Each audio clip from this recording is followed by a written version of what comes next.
Hello दोस्तों, मैं रोकी आपको स्वागत करता हूं आप ही के चैनल में। आज हम डिस्कशन करने वाले हैं नया रिक्वायरमेंट के बारे में, जो अभी का बड़ा न्यूज़ है। अभी जो नया रिक्वायरमेंट आया है 5696 का बड़ा अपडेट आ गया है आरआरबी की तरफ से। ये एक रेलवे ग्रुप सी का पोस्ट है। अगर आप अप्लाई करना चाहते हैं, हम आपको बताएंगे पूरा डिटेल्स वीडियो, कैसे आप अप्लाई करेंगे, कैसे इसका प्रोसेस होता है, कैसे ज्वाइनिंग होता है, इसका पूरा प्रोसेस बताएंगे। अगर आप जानना चाहते हैं तो मेरे साथ बने रहिए। चलिए वीडियो को शुरू करते हैं। जैसे कि आप देख पा रहे हैं, recruitment of assistant loco pilot, ये जो पोस्ट है असिस्टेंट लोको पायलट के लिए है। जैसे कि आप देख सकते हैं, इसका जो ऑनलाइन डेट ऑफ एप्लीकेशन है 20/1/2024 से शुरू होगा और क्लोजिंग डेट जो है 19 फरवरी 2024 तक ये चलेगा। अगर आप इसमें कुछ मॉडिफिकेशन करना चाहते हैं तो 20 से 29 तारीख तक आपका डेट दिया गया है। चलिए, इसका जो पोस्ट है असिस्टेंट लोको पायलट, जो हम पहले बता चुके हैं, ये लेवल 2 का पोस्ट है, जो इनिशियली आपको 19,900 पे में मिलेगा। और इसके लिए आपका मेडिकल स्टैंडर्ड A1 होना ज़रूरी है। इसके लिए आपका जो एज है 18 से 30 साल होना चाहिए। जैसे कि हम बता चुके हैं पहले से, टोटल जो वैकेंसी निकला है 5696 का टोटल पोस्ट ऑल आरआरबी की तरफ से। चलिए आगे बढ़ते हैं। 29/2/2024 के बाद आप कोई भी मॉडिफिकेशन, आपका जो इन्फॉर्मेशन दिया गया है उसमें कोई भी मॉडिफिकेशन आप नहीं कर सकते हैं। जैसे कि इंस्ट्रक्शन में आप देख सकते हैं, ये 15 गुना आपका जो कैंडिडेट है फर्स्ट सीबीटी में आपको सिलेक्ट करके लेगा सेकंड सीबीटी के लिए। इसमें आपका जो नॉर्मलाइजेशन का प्रोसेस है इसमें ऐड किया जाएगा। अगर आप CBT 2 में आप सिलेक्ट होते हैं तो आपको SMS और ईमेल के थ्रू आपको कॉल लेटर प्रोवाइड कर दिया जाएगा। नेगेटिव मार्क के बारे में हम अगर देखेंगे तो नेगेटिव मार्क 1/3 है। अगर आप 3 क्वेश्चन गलत कर रहे हैं तो आपका 1 मार्क डिडक्ट हो जाएगा। यहाँ पर आप देख सकते हैं बैन आइटम में कैलकुलेटर, लैपटॉप, पेन ड्राइव, ये सब चीज़ बैन है। सिर्फ आपका पेन पेपर वहाँ पर प्रोवाइड कर दिया जाएगा। चलिए आगे बढ़ते हैं, जनरल इंस्ट्रक्शन के बारे में देखेंगे। चलिए आगे बढ़ते हैं। जैसे कि हम बता चुके हैं, मेडिकल जो है आपका मेडिकल स्टैंडर्ड A1 रहेगा। इसमें आप डिस्टेंस विजन है 6/6 रहना चाहिए विथआउट ग्लास, और आपका जो नियर विजन है 0.6 विथआउट ग्लास रहना चाहिए। उसके बाद आपका जो कॉलर विज़न है वो भी चेक किया जाएगा, बायनोकुलर विज़न वो भी चेक किया जाएगा, field of vision, night vision, mesoscopic vision, ये मस्ट चेक किया जाएगा। इसमें आपका पास होना ज़रूरी है, तभी आप A1 मेडिकल स्टैंडर्ड में आ सकते हैं। उसके बाद हम जैसे बता चुके हैं, एज लिमिट जो दिया है 18 से 30 साल के अंदर रहना चाहिए। SC ST के लिए आपका 5 साल का रिलैक्सेशन है। OBC के लिए 3 साल का रिलैक्सेशन है। अगर आप एक सर्विसमैन कैटेगरी में आते हैं, इसके लिए आपका 6 महीने से ज़्यादा आप सर्विस में रहना चाहिए अटेस्टेशन के पहले से। इसमें आपको 3 साल का एक सर्विसमैन UR EWS के लिए दिया जाता है, और OBC NCL नॉन क्रिमिनल जो है इसके लिए 6 साल का, और एक सर्विसमैन SC ST के लिए 8 साल का रिलैक्सेशन दिया जाता है। यहाँ पर भी सेम चीज़ दिया गया है, जैसे कि 18 से 30 साल।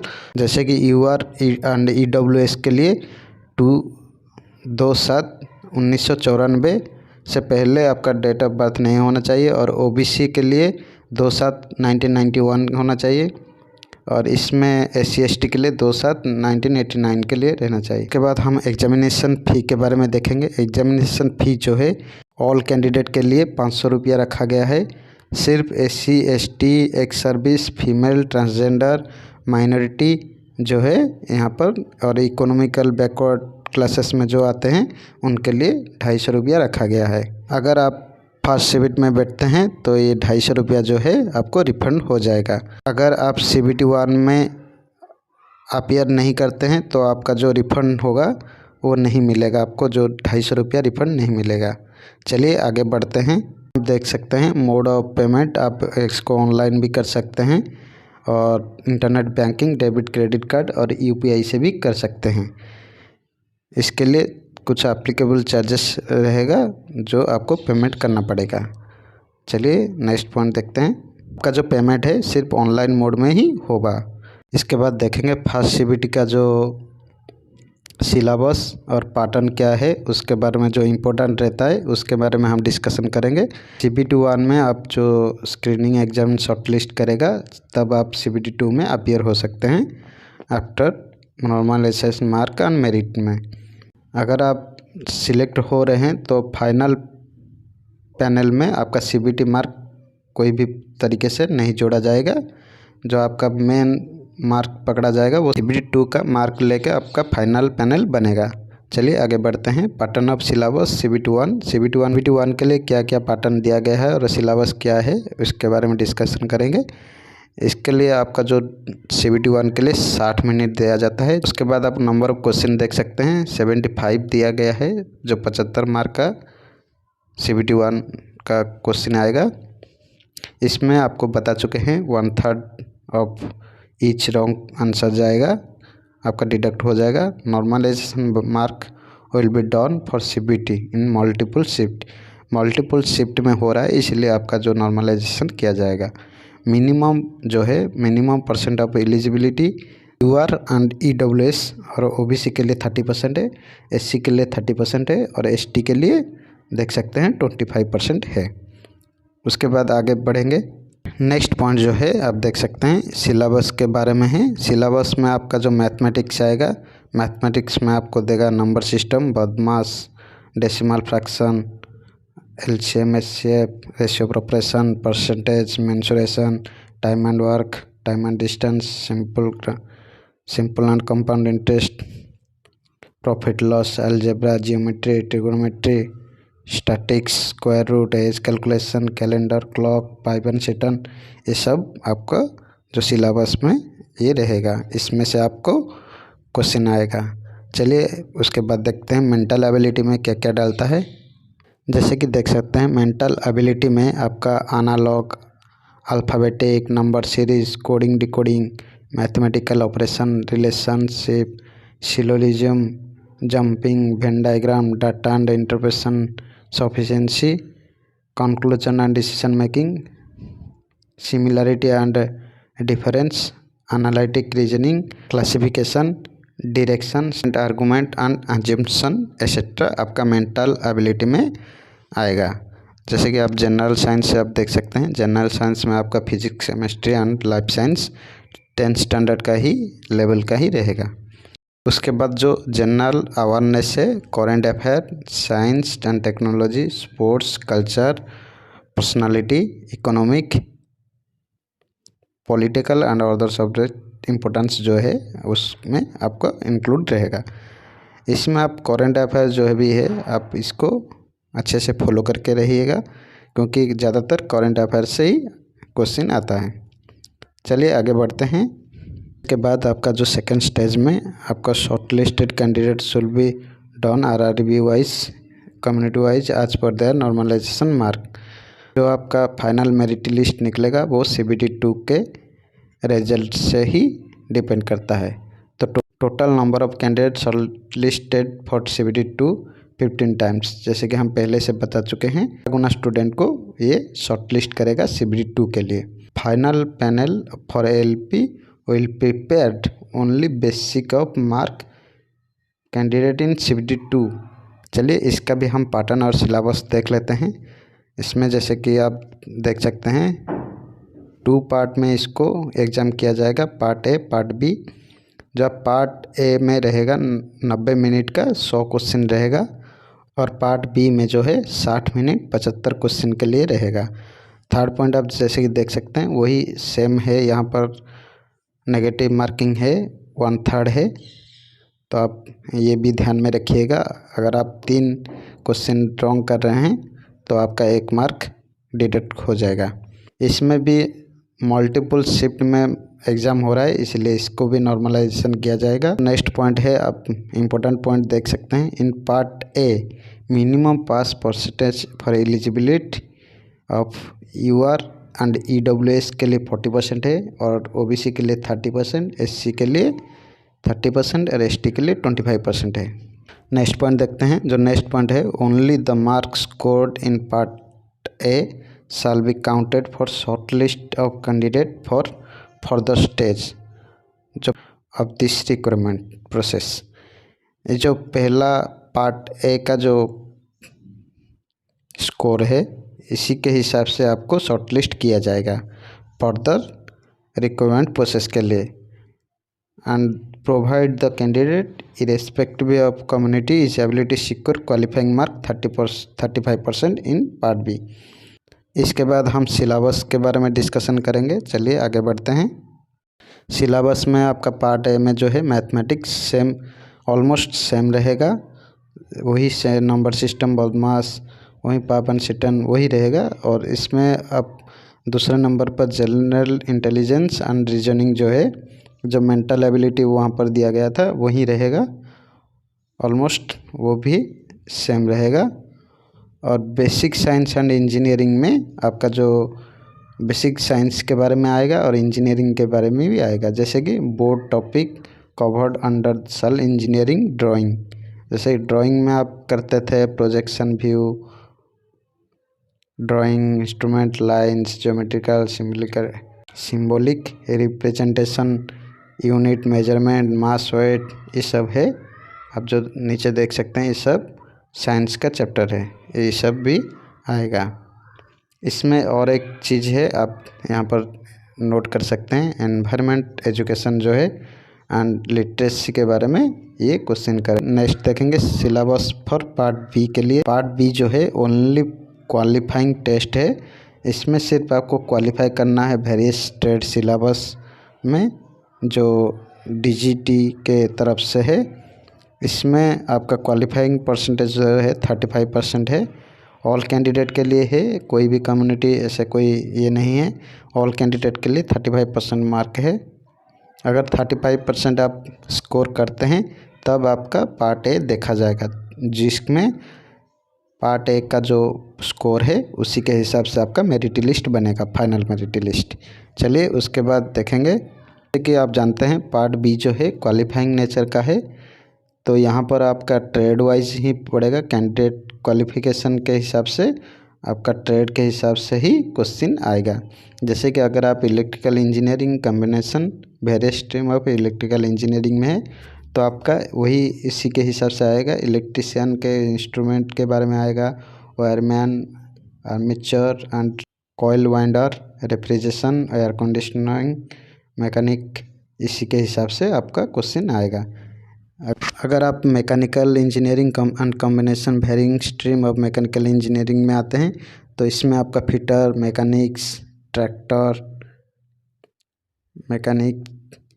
Mechanics, diesel, turner, machinist, refrigeration, अगर इस ट्रेड से आप बिलोंग करते हैं तो इसी हिसाब से आपको क्वेश्चन पूछा जाएगा। जैसे कि इसके बाद देख सकते हैं, इसके बाद आपका जो 8 candidate equal to 8 times number of LP vacancy for each notified community categories. जैसे कि आप देख सकते हैं 8 गुना स्टूडेंट को ये फाइनल लिस्ट के लिए सिलेक्ट करेगा। इसके बाद आप विजन सर्टिफिकेशन प्रेस्क्राइब फॉर्मेट में लेके जाइएगा, जो भी शॉर्ट लिस्ट रहेंगे ड्यूरिंग CBT के लिए आपको विजन सर्टिफिकेट लेके आपको अपीयर करना पड़ेगा। उसके बाद नेक्स्ट देखते हैं, नेक्स्ट पॉइंट जो है clear each test battery section for CBT separately. उसके बाद आपका जो साइको इसमें आपको टेस्ट करने के लिए आपको विजन सर्टिफिकेट लेके जाना पड़ेगा। इसमें आप इंग्लिश और हिंदी में दीजिएगा, इसमें कोई भी नेगेटिव मार्किंग नहीं है। इसके बाद देख सकते हैं ये जो है इंस्ट्रक्शन दिया गया है, अगर आप अपीयर हो रहे हैं तो इसके लिए इंस्ट्रक्शन दिया गया है। आप डायरेक्ट इसमें जाके ऑफिशियली साइट में आप जाके एक डेमो एग्ज़ाम दे सकते हैं, ट्रैफिक एंड साइकोलॉजी के बारे में, साइको जो है उसके बारे में। ये भी जो है एक क्वालिफाइंग नेचर का है, ये इसमें T score 42 mark in each battery separately रखना पड़ेगा, नहीं तो आप इसमें एलिजिबिलिटी नहीं रहेंगे। नेक्स्ट पॉइंट देखेंगे, the merit list prepared only among the candidate qualifying in CBT 70% weightage रखेगा। CBT जो पार्ट ए में है, CBT 2 का पार्ट ए में है, और 30% वेटेज रखेगा जो आपका CBAT है, जो साइको है। चलिए आगे बढ़ेंगे। नेक्स्ट जो है डॉक्यूमेंट वेरिफिकेशन के बारे में है। डॉक्यूमेंट वेरिफिकेशन में आप जो भी डॉक्यूमेंट प्रोवाइड किए हैं उसी के हिसाब से आपको डॉक्यूमेंट लेके वेरीफाई करना पड़ेगा। उसके बाद हम देखेंगे how to apply. Candidate must read all information instruction before filling the online application. Online application fill करने से पहले आप पूरा इन्फॉर्मेशन और इंस्ट्रक्शन पढ़ लीजिएगा। उससे आपको मदद मिलेगा कि कैसे आप ऑनलाइन एप्लीकेशन फिलअप कर सकते हैं। इसमें आपका जो मेन चीज़ है आपका पास रहना चाहिए एक वैलिड ईमेल आईडी और mobile number, personal mobile number जो है, और उसमें आएगा OTP। उसके बाद आप अकाउंट क्रिएट कर सकते हैं। उसके बाद क्रिएट अकाउंट करके आप अकाउंट क्रिएट कर सकते हैं। उसके बाद जैसे कि नेक्स्ट पॉइंट में देख सकते हैं, candidate are allowed to choose only one RRB and submit only one online application the notified post through official RRB website. इसमें आपको बोल रहा है कि आप एक ही RRB से अप्लाई कर सकते हैं, ओनली एक एप्लीकेशन। पहले क्या होता था, जो ऑफलाइन जो था वो अलग अलग बोर्ड से अलग अलग RRB से अप्लाई करते थे, पर यहाँ पर ये क्लियरली बोल चुका है कि एक ही एप्लीकेशन कीजिएगा, एक ही ऑनलाइन एप्लीकेशन एक ही RRB से ही आप अप्लाई कर सकते हैं। उसके बाद नेक्स्ट पॉइंट जो है D में आपका डॉक्यूमेंट के बारे में बोला है। जो स्कैन डॉक्यूमेंट है, recently colour passport size photograph, plain white background रहना चाहिए। कैंडिडेट इसका जो फ़ोटो का जो फॉर्मेट है JPEG रहना चाहिए और इसका साइज़ 30 से 70 KB तक रहना चाहिए। Without wearing dark glasses and cap. इसमें आप कोई भी डार्क ग्लासेस और कैप नहीं पहन सकते हैं। आप इसका जो फ़ोटो आप अपलोड कर रहे हैं इसका 12 कॉपी बना लीजिएगा, जिसके कारण आपका फ्यूचर में जो रिक्रूटमेंट प्रोसेस में कोई भी बाधा ना आए। नेक्स्ट जो है वही सेम चीज़ दिया है, JPG फॉर्मेट में 30 से 70 KB तक आपका हैंडराइटिंग में जो सिग्नेचर है उसको आप अपलोड कीजिएगा। उसके बाद आप अगर SC/ST कैटेगरी से बिलोंग करते हैं तो इसका सर्टिफिकेट आपको अपलोड करना पड़ेगा PDF फॉर्मेट में, जिसके साइज़ जो है अप टू 500 KB तक रहना चाहिए।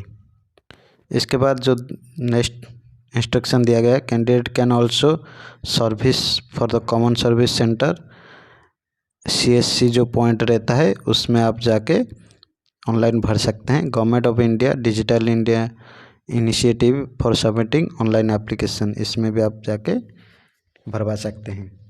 अगर चाहते हैं तो CSC पॉइंट में भी जाके भर सकते हैं, या अगर आप चाहते हैं तो अपना मोबाइल में भी आप भर सकते हैं। चलिए आगे बढ़ेंगे। यहाँ पर जनरल गाइडलाइन दिया गया है। After creating account please follow instruction online application. Candidate online application correct information recheck before submission. अगर आप सबमिट कर रहे हैं तो इससे पहले आप एक बार कन्फर्म इन्फॉर्मेशन को एक बार क्रॉस चेक कर लीजिएगा। उसके बाद applicant will not able to make any correction online application after submission of application.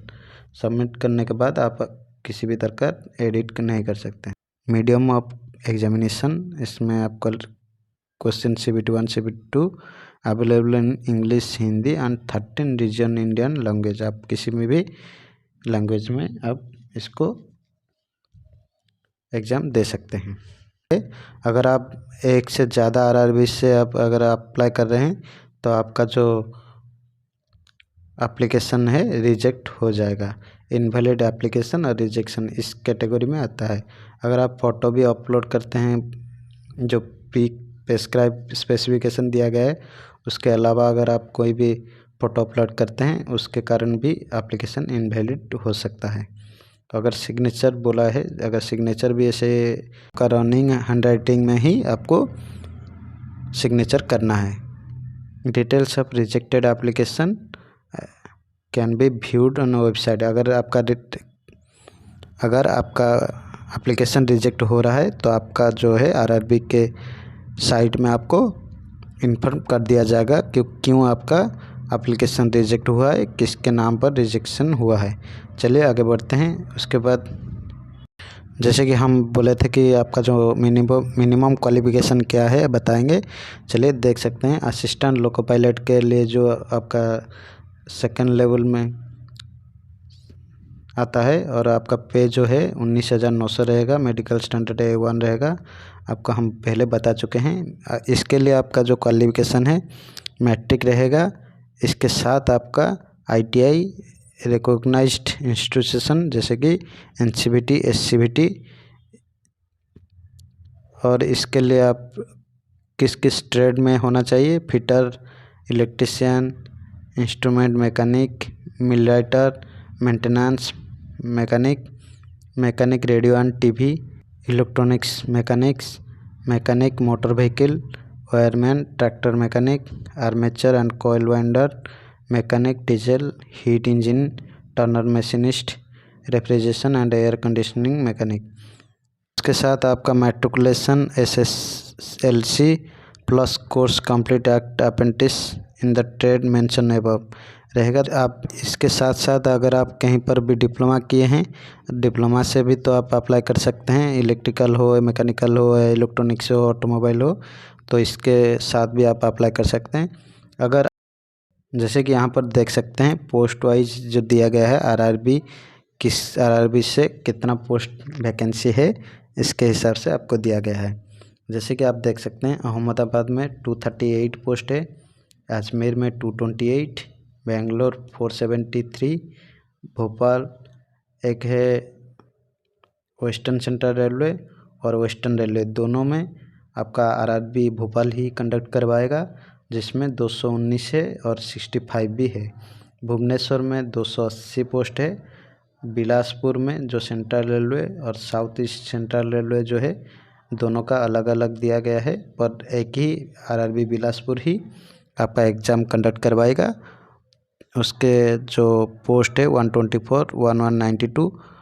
चलिए, और चंडीगढ़ में 66, चेन्नई में 148, गोरखपुर में 43, गुवाहाटी में 62, जम्मू और श्रीनगर से 39, कोलकाता से आप देख सकते हैं 254 और साउथ ईस्टर्न रेलवे से 91।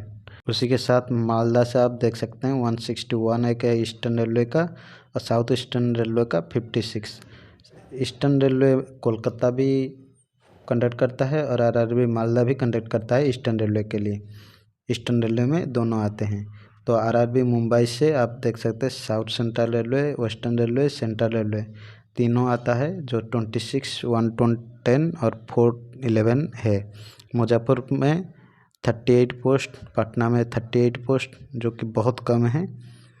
प्रयागराज में 241 और नॉर्थ रेलवे में 45, रांची में 153, सिकंदराबाद 199 और साउथ सेंट्रल रेलवे जो सिकंदराबाद ईस्ट कोस्ट रेलवे में भी आता है तो 199 दिया है, और साउथ सेंट्रल रेलवे 559, सिलीगुड़ी जो है 67, तिरुवनंतपुरम जो केरल से आता है तो 70 सीट दिया गया है। इसमें सबसे ज़्यादा आपका जो है RRB बिलासपुर से ही पोस्ट खाली है, 1192 पोस्ट, 1192 पोस्ट है खाली। तो आप यहाँ पर देख सकते हैं UR के लिए कितना पोस्ट खाली है, SC के लिए कितना पोस्ट खाली है, ST के लिए, और OBC, EWS और एक्स सर्विसमैन के लिए कितना पोस्ट खाली है, यहाँ पर आप कंपेयर कर सकते हैं। अगर नेक्स्ट फर्दर कोई भी आपका जो जैसे कि आप SC ST कैटेगरी से आते हैं तो आपका रेलवे पे फॉर्मेट से आपको कास्ट सर्टिफिकेट बनवाना होगा। इसमें जो आपका फॉर्मेट दिया गया है ये आपका नीचे मिल जाएगा, आपका मेडिकल सर्टिफिकेट के लिए फॉर्मेट मिल जाएगा। अगर वीडियो में कोई भी अगर आपको डाउट रहेगा तो आप हमको कमेंट करके पूछ सकते हैं। अगर कोई भी सजेशन रहेगा तो आप हमको कमेंट कर सकते हैं। वीडियो अगर अच्छा लगा तो लाइक शेयर सब्सक्राइब कीजिएगा। चलिए मिलते हैं अगले वीडियो में। थैंक यू दोस्तों।